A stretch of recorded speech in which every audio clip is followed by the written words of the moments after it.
और समझने के लिए संयुक्त राष्ट्र की संस्था यूनिसेफ और विश्व स्वास्थ्य संगठन ने एक स्टडी की, जिसकी रिपोर्ट में परेशान कर देने वाला सच सामने आया है। रिपोर्ट में कहा गया है कि दुनिया के करीब 43% स्कूलों में बच्चों के लिए साबुन से हाथ धोने की सुविधा नहीं है। दुनिया के करीब 24% स्कूलों में हाथ धोने के लिए न तो पानी उपलब्ध है और न ही साबुन है, जबकि 19% स्कूलों में पानी तो उपलब्ध है लेकिन साबुन नहीं है। यानी दुनिया के हर 5 में से 2 स्कूलों में साबुन से हाथ धोने की सुविधा बच्चों के पास नहीं है, जो कोरोना से बचने के लिए बेहद जरूरी है। इस रिपोर्ट में यह भी लिखा है कि दुनिया के 42% सेकेंडरी स्कूल्स और 56% प्राइमरी स्कूल्स में हाथ धोने की उचित सुविधा नहीं है। ग्रामीण इलाकों में हालत और भी ज्यादा खराब है, जहां 3 में से 2 स्कूलों में साबुन से हाथ धोने की व्यवस्था नहीं है। कोरोना महामारी की वजह से पूरी दुनिया में स्कूलों को बंद करना पड़ा, जिससे 190 देशों में 150 करोड़ से ज्यादा छात्र प्रभावित हुए हैं। संयुक्त राष्ट्र की इस रिपोर्ट के मुताबिक अगर हाथ धोने की उचित व्यवस्था किए बिना स्कूल दोबारा खोल दिए गए तो इससे दुनिया भर में करीब 82 करोड़ बच्चों के कोरोना महामारी से संक्रमित होने का खतरा है। इनमें से सबसे ज्यादा करीब 30 करोड़ बच्चे सब सहारा अफ्रीका में हैं। करीब 12.5 करोड़ मध्य और दक्षिणी एशिया में रहते हैं, जिनमें से 9 करोड़ से ज्यादा बच्चे अकेले भारत में रहते हैं, जो स्कूलों में साबुन और पानी से हाथ धोने की सुविधा से वंचित हैं। अगर आप कुछ देर के लिए कोरोना वायरस को भूल भी जाएं, तो सोचिए कितनी गंभीर बात है कि दुनिया के 40% से ज्यादा स्कूलों में बच्चों के लिए हाथ धोने की मूलभूत सुविधा तक उपलब्ध नहीं है। अब जब भी सरकार स्कूल खोलने का फैसला लेगी तो हर स्कूल को यह सुनिश्चित करना पड़ेगा कि बच्चों को साबुन से हाथ धोने की व्यवस्था हो, ताकि वो बहुत जल्दी समय पर अपने हाथ साफ करते रहें। लेकिन सवाल यह है कि स्कूलों में ऐसी मूलभूत सुविधा उपलब्ध करवाने के लिए भी क्या हम कोरोना वायरस जैसी महामारी का इंतजार कर रहे थे, और अगर ऐसा है तो क्यों कर रहे थे? यूनिसेफ की यह रिपोर्ट ऐसे वक्त में आई है जब भारत समेत दुनिया के कई देशों में यह विचार चल रहा है कि स्कूलों को कब से और कैसे खोला जा सकता है, क्योंकि जरा सी भी लापरवाही बहुत बड़ी परेशानी खड़ी कर सकती है। इसी बीच अमेरिका में एक नई रिपोर्ट सामने आई है, जिसके मुताबिक जुलाई के अंतिम 2 हफ्तों में पूरे अमेरिका में 97,000 से ज्यादा बच्चे कोरोना पॉजिटिव पाए गए हैं।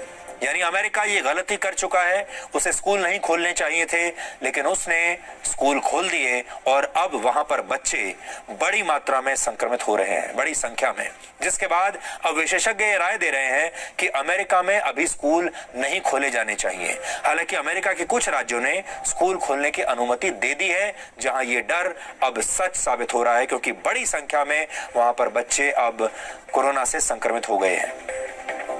अमेरिका के राज्य जॉर्जिया में 3 अगस्त से स्कूल दोबारा खोले गए थे, जिसके बाद से अब तक 250 से ज्यादा छात्र और शिक्षक कोरोना पॉजिटिव पाए गए हैं। इसकी वजह से वहां स्कूल तो खोल दिए गए, लेकिन सोशल डिस्टेंसिंग और मास्क पहनने जैसे नियमों का पालन नहीं किया गया, जिसकी एक तस्वीर इस समय हम आपको दिखा रहे हैं।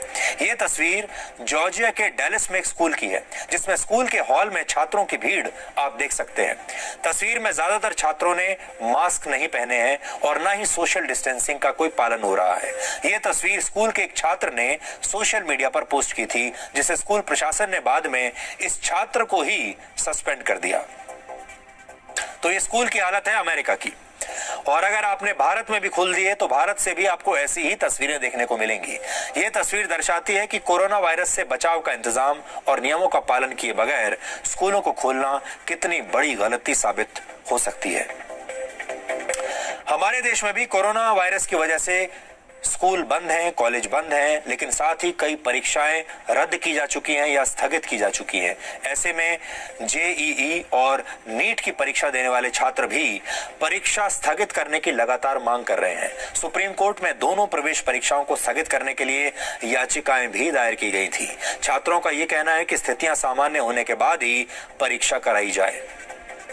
जेईई मेन की जो परीक्षा है इस बार 2020 की, वो 1 से 6 सितंबर तक होगी, जिसके लिए इस बार 11 लाख छात्रों ने रजिस्ट्रेशन करवाया है, जबकि नीट की परीक्षा 13 सितंबर को होनी है, जिसके लिए 16 लाख छात्रों ने आवेदन दिया है। अब जरा सोचिए कि 13 लाख छात्र जब परीक्षा देने के लिए आएंगे, या दूसरी जो नीट की परीक्षा है 16 लाख छात्र जब परीक्षा देने के लिए आएंगे तो इस बात की क्या गारंटी है कि वहां पर सोशल डिस्टेंसिंग का पालन किया जाएगा, सब लोग मास्क लगाकर ही आएंगे, और ये सारे लोग जो परीक्षा के लिए बैठेंगे इस बात की क्या गारंटी है कि ये संक्रमित नहीं होंगे।